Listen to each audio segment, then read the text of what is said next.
आइए आज स्टार्ट करते हैं parallelogram law of forces. Previous lecture में हम लोगों ने फोर्स सिस्टम का क्लासिफिकेशन पढ़ा था। आज हम लोग resultant of two concurrent force find करेंगे with the help of this parallelogram law of forces.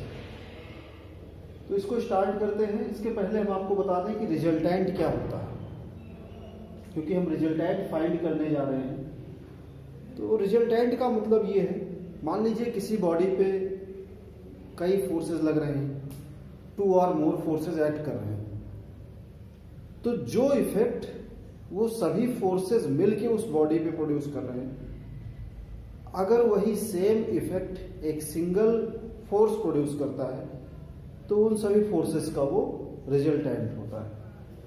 इसको और समझ लेते हैं। मान लीजिए किसी पॉइंट पे ये कॉन्करेंट फोर्स सिस्टम है। मान लीजिए कोई फोर्स F1, F2, F3, इस तरह से थ्री फोर्सेस किसी पर्टिकुलर बॉडी पे किसी पर्टिकुलर पॉइंट पे एक्ट कर रहे हैं। तो ये तीनों फोर्स मिलके जो इफेक्ट इस बॉडी पे प्रोड्यूस कर रहे हैं, हम इन तीनों फोर्सेस को रिप्लेस कर दें एक सिंगल फोर्स से और बिल्कुल सेम इफेक्ट हमें मिले। मतलब ये कि इन तीनों को हम एक सिंगल फोर्स से रिप्लेस कर दें, तो वो जो सिंगल फोर्स होगा अगर सेम इफेक्ट प्रोड्यूस करता है जो ये तीनों मिलके दे रहे थे बॉडी पे, तो वो क्या होगा, इनका रिजल्टेंट होगा। तो आइए इसको आज हम लोग थोड़ा डिटेल में पढ़ते हैं कि अगर टू फोर्सेस हैं और किसी पर्टिकुलर पॉइंट पे एक्ट कर रहे हैं तो उनका रिजल्टेंट हम कैसे फाइंड करेंगे। इसको resultant of two concurrent forces जब हम फाइंड कर रहे हैं तो इसको कंपोजिशन ऑफ फोर्सेस भी कहते हैं। ये जो टॉपिक आता है under the composition of forces, यहां पे हम फोर्सेस को कंबाइन कर रहे हैं। मान लीजिए टू फोर्सेस हैं, एक फोर्स हमारा P है और दूसरा फोर्स Q है, किसी एंगल थीटा पे किसी पर्टिकुलर बॉडी पे एक्ट कर रहे हैं। To forces P and Q acting at a point on a body at an angle theta. We need to require the resultant of these two forces. यानी इस P और Q का हमें resultant find करना है। तो इस टू फोर्स सिस्टम का रिजल्टेंट फाइंड करने के लिए हम क्या करते हैं, पैरेललोग्राम लॉ ऑफ फोर्सेस को यूज करते हैं। पैरेललोग्राम लॉ ऑफ फोर्सेस हमें यह बताता है कि if two forces simultaneously acting on a body at a point represents in magnitude and direction by the two adjacent sides of a parallelogram, then their resultant is represented by the diagonal of the parallelogram in magnitude and direction passing through the same point. इसका मतलब ये हुआ कि अगर कोई दो force किसी point पे एक्ट कर रहे हैं और वो दोनों फोर्स किसी पैरेललोग्राम की दो आसन्न भुजाओं को रिप्रेजेंट करते हैं, two adjacent sides of a parallelogram को रिप्रेजेंट करते हैं, तो उस पैरेललोग्राम का जो रिजल्टेंट होगा, और कौन सा रिजल्टेंट, वो रिजल्टेंट जो उसी पॉइंट से पास हो रहा हो जहां पे दोनों फोर्सेस एक्ट कर रहे हैं, तो वो डायगोनल जो होगा पैरेललोग्राम का रिजल्टेंट को रिप्रेजेंट करेगा। एक बार फिर से बताते हैं कि अगर दो फोर्सेस किसी पॉइंट पे एक्ट कर रहे हैं, मान लीजिए उनके बीच का एंगल कुछ भी है, थीटा है एंगल, और वो दोनों फोर्स किसी पैरेललोग्राम की टू एडजेसेंट साइड्स को रिप्रेजेंट करते हैं, तो इन दोनों फोर्स का रिजल्टेंट उस पैरेललोग्राम के डायगोनल से रिप्रेजेंट होगा, और वो डायगोनल होगा जो कि उसी पॉइंट से पास हो रहा हो, passing through the same point. तो इसकी डेफिनेशन आप लिख लीजिए। मुझे लगता है कि आप कॉपी और पेन लेके बैठे होंगे, आप इसकी डेफिनेशन लिख लीजिए, फिर मैं इसका रिजल्टेंट फाइंड करूंगा यहाँ। तो डेफिनेशन सभी लोग लिख लीजिए। देखिए, it states that if two forces acting simultaneously at a point represents in magnitude and direction by the two adjacent sides of a parallelogram, then their resultant in magnitude and direction will be represented by the diagonal of the parallelogram passing through the same point. ये condition क्योंकि parallelogram में दो diagonal होगा, एक आपका O to B है, दूसरा diagonal A to C होगा। तो कौन सा डायगोनल रिजल्टेंट को रिप्रेजेंट करेगा? जो उसी पॉइंट से पास होगा जहां पे फोर्सेस एक्ट कर रहे हैं, इस बात का ध्यान रखिएगा। तो ये डायग्राम हमने बनाया, ये P और Q टू फोर्सेस थे जो थीटा एंगल पे एक्ट कर रहे हैं, और ऐसा माना गया कि ये किसी पैरेललोग्राम की टू एडजेसेंट साइड्स को रिप्रेजेंट कर रहे हैं। इसी को यहाँ पे रिप्रेजेंट किया गया।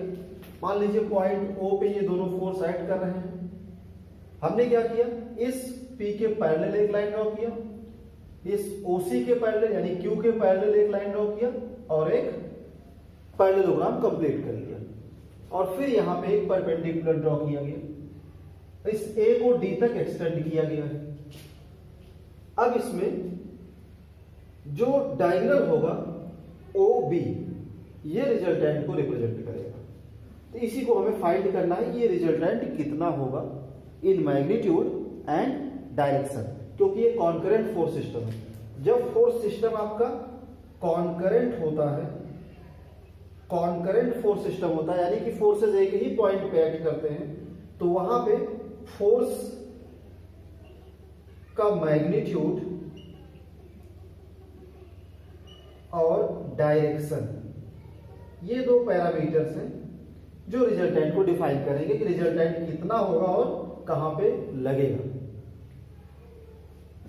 तो हमें इसमें मैग्नीट्यूड भी फाइंड करना है इस रिजल्टेंट का, और डायरेक्शन भी फाइंड करना है। हमने मान लिया कि रिजल्टेंट जो है ये हॉरिजॉन्टल से यानी P से अल्फा डिग्री पे, अल्फा एंगल पे लग रहा है, जबकि फोर्सेस के बीच का एंगल क्या लिया है, theta. Angle between P and Q is theta and the resultant from P is alpha, ऐसा पहले मान लिया है।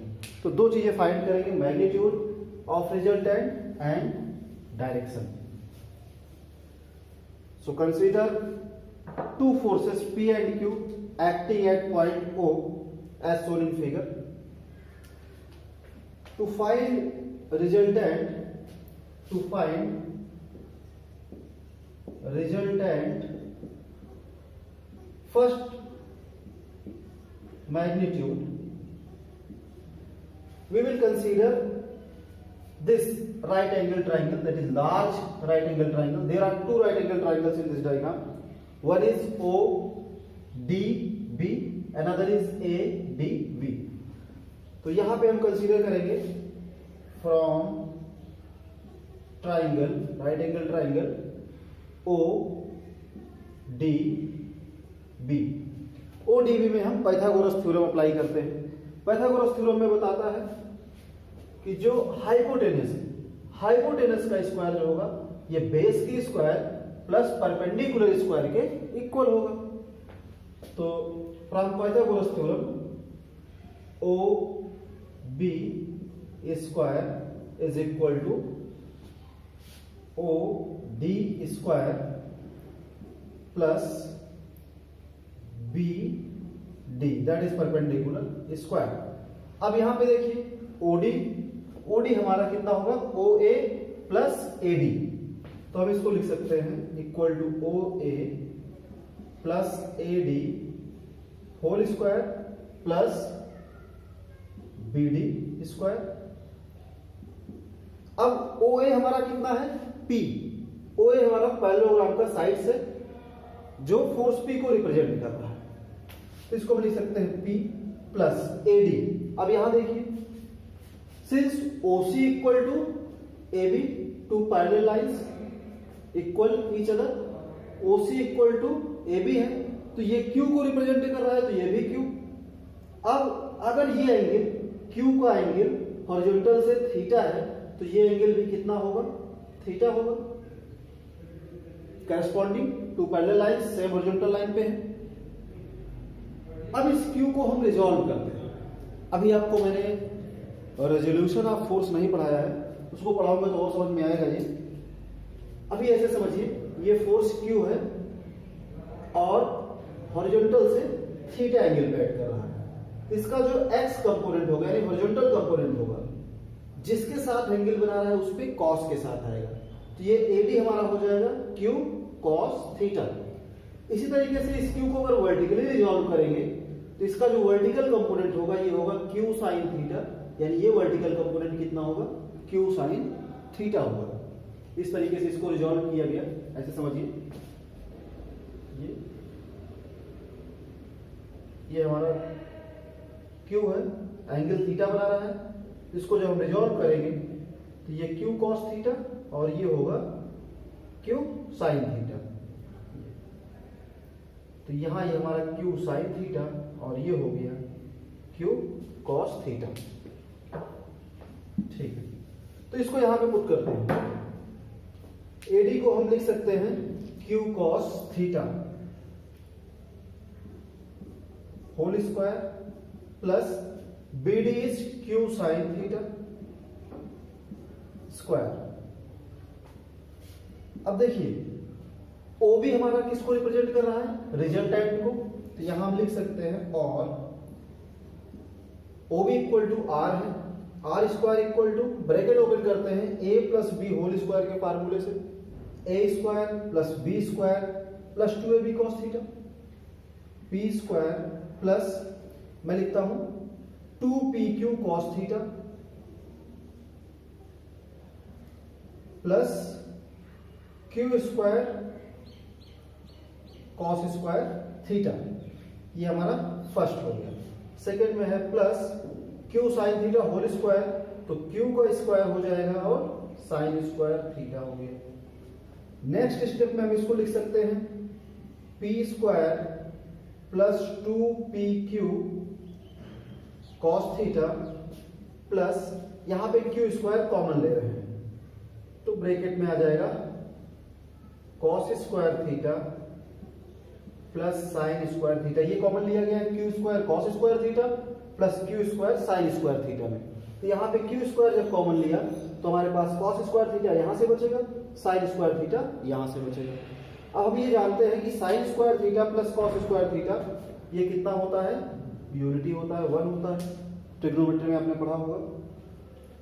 तो हमारे पास जो रिजल्टेंट आ गया ये हमारे पास है R square equal to P square plus 2pq cos theta plus Q square, या फिर इसी को हम ऐसे लिख सकते हैं R equal to square root of P square, इसको पहले लिख रहा हूं, plus Q square plus 2pq cos theta. ये आ गया मैग्नीट्यूड ऑफ रिजल्टेंट। इस आर से हमें क्या पता चला कि अगर हम इस पॉइंट से P और Q को रिप्लेस कर दे एक सिंगल फोर्स से तो वो फोर्स कितना होगा, R होगा। अब ये R कहां पे लगेगा वो हमें पता चलेगा डायरेक्शन से। तो ये हमने फाइंड किया मैग्नीट्यूड ऑफ रिजल्टेंट। अब बात करते हैं डायरेक्शन की, इसको आप नोट कर लीजिए, फिर हम आपको डायरेक्शन बताते हैं कितना होगा और कैसे फाइंड करेंगे। तो मैं इसको रफ कर रहा हूं, इसके बाद हम लोग बात करेंगे डायरेक्शन की। ये इक्वेशन फर्स्ट लिख के मैं भी इसको छोड़ दे रहा हूं, ठीक है।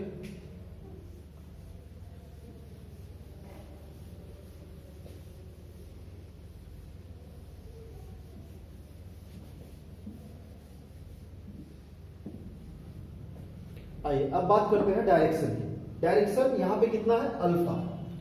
तो रिजल्टेंट का मैग्नीट्यूड हम लोगों ने फाइंड किया, अब डायरेक्शन फाइंड करना है।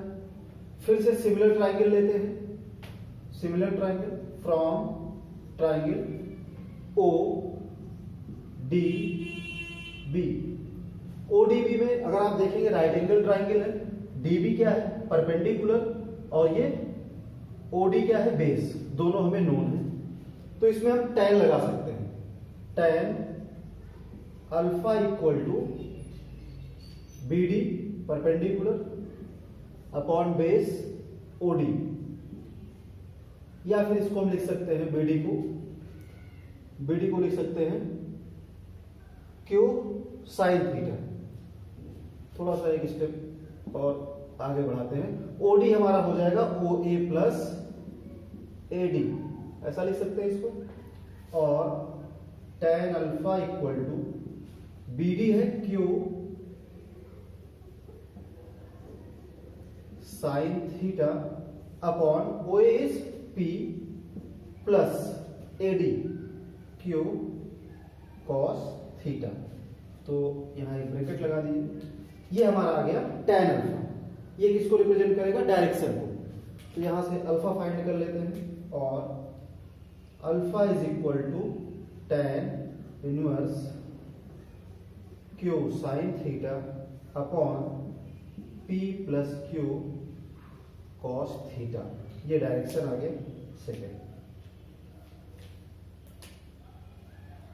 तो इस तरह से अगर टू फोर्स सिस्टम है, किसी पर्टिकुलर पॉइंट पे टू फोर्सेज एक्ट कर रहे हैं कुछ इस तरह से, जो दो एडजेसेंट साइड्स को रिप्रेजेंट कर रहे हो किसी भी पैरेललोग्राम के, तो उनका रिजल्टेंट हम मैग्नीट्यूड फाइंड कर सकते हैं। कितने एंगल पे लगेगा? अल्फा से हम फाइंड कर सकते हैं। तो ये रिजल्टेंट आ गया, और अल्फा, दो इक्वेशन। क्योंकि ये कॉन्करेंट फोर्स सिस्टम है, तो हमें फोर्स के दो पैरामीटर मैग्नीट्यूड और डायरेक्शन से हमारा काम हो गया। लेकिन अगर यही फोर्स सिस्टम हमारा नॉन कॉन्करेंट होगा, यानी फोर्सेस अलग अलग पॉइंट पे एक्ट कर रहे होंगे, तो वहां पे सिर्फ और सिर्फ मैग्नीट्यूड और डायरेक्शन से काम नहीं चलेगा, वहां पे point of application, line of action भी हमको देखना पड़ेगा। मैं एक बार फिर से आपको बता दूं, जो फोर्स होता है, फोर्स की अगर हम कैरेक्टरिस्टिक्स की बात करें, तो फोर्स का magnitude, direction, point of application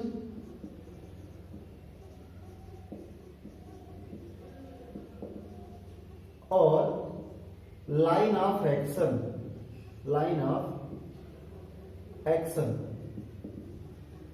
ये 4 कैरेक्टरिस्टिक्स है।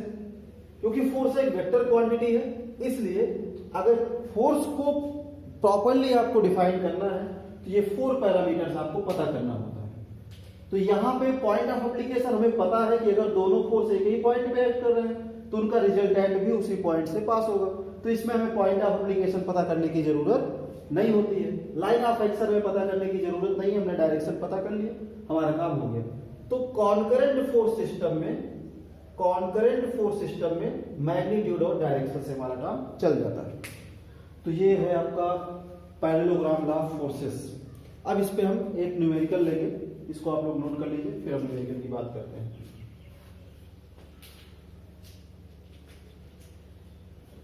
चलिए तो इसको रफ करते हैं।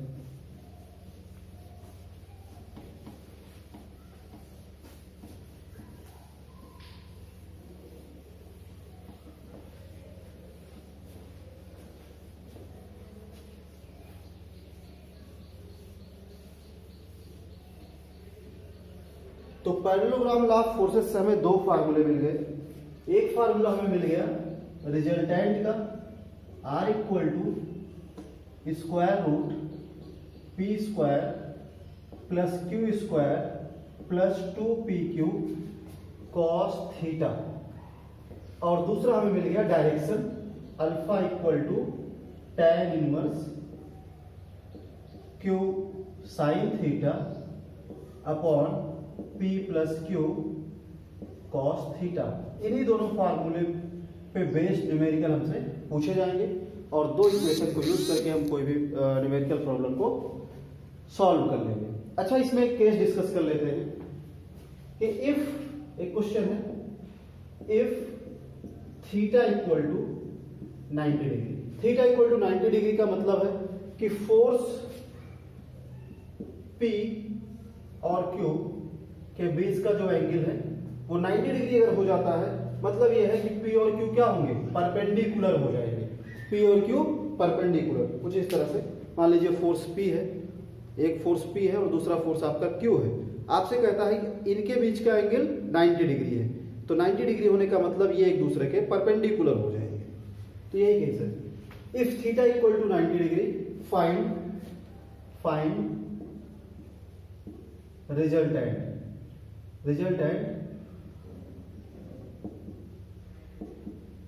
And direction. फाइंड करिए आप सभी लोग, वीडियो पॉज कर दीजिए, सॉल्व करिए इसको।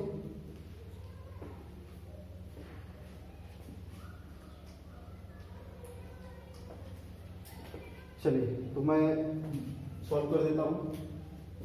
इक्वेशन फर्स्ट, रिजल्टेंट की अगर हम बात करें तो R equal to P square plus Q square, forces are same, P square plus Q square plus 2pq, magnitude दिया है P and Q, two forces P and Q add कर रहे हैं, थीटा 90 डिग्री दिया है, ये हो जाएगा cos 90। अब cos 90 कितना होता है? 0 होता है, तो रिजल्टेंट कितना आ जाएगा? और करके लिख सकते हैं R इक्वल टू हो जाएगा square root P square plus Q square since cos 90 equal to 0। तो अगर cos 90 0, ये पूरा टर्म क्या हो जाएगा? ये पूरा टर्म हो जाएगा 0। तो आपके पास बचेगा P square plus Q square. Direction find कर लेते हैं। tan alpha equal to Q sine theta is 90 upon P plus Q cos 90, इसमें पुट कर रहा हूं, थीटा 90 है तो साइन 90 होता है कितना? साइन 90 होता है 1 और कॉस 90 होता है 0। तो q इंटू 1 कितना हो जाएगा? q। तो और tan alpha equal to Q into 1 आ गया q upon p plus 0 p। ये डायरेक्शन आ गया, या फिर आप लिख सकते हो alpha equal to tan inverse q upon p। तो ये डायरेक्शन हो गया। तो इस तरह से हम कोई भी क्वेश्चन सॉल्व कर सकते हैं with the help of these two equations. तो एक क्वेश्चन और लेते हैं। क्वेश्चन ये है, आप क्वेश्चन नोट करिए। The resultant of two forces 3p and 2p is R। The resultant of two forces 3p and 2p is R. If the first force is doubled, the resultant is also doubled.